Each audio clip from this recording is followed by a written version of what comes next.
আপনারা দেখতে পাচ্ছেন আমাদের পুঞ্জির একটি বাড়ির বারান্দার মধ্যে আমাদের মা বোনেরা পান গুছি করছে দেখতে পাচ্ছেন।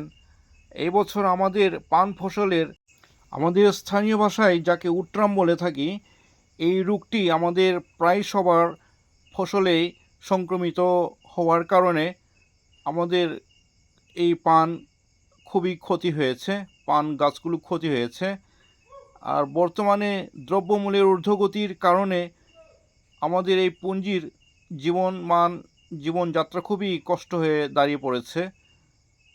আমাদের এই পানের বাজারও খুবই খারাপ অবস্থা, পানের দাম খুবই কম এবছর, যা আমাদের এবছর চলতে খুবই কষ্ট হচ্ছে এবং সংসার চালাতে আমাদের পুঞ্জির পরিবারগুলো হিমশিম খেতে হচ্ছে।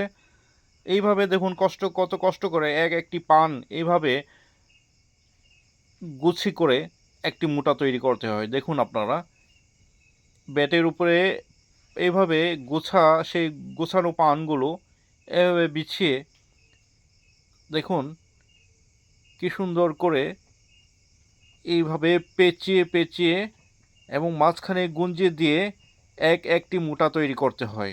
কত কষ্ট এই পান গুছতে আমাদের মা বোনদের। দেখুন এই হয়ে গেল আমাদের পানের মোটা, এই হচ্ছে এক মোটা পান।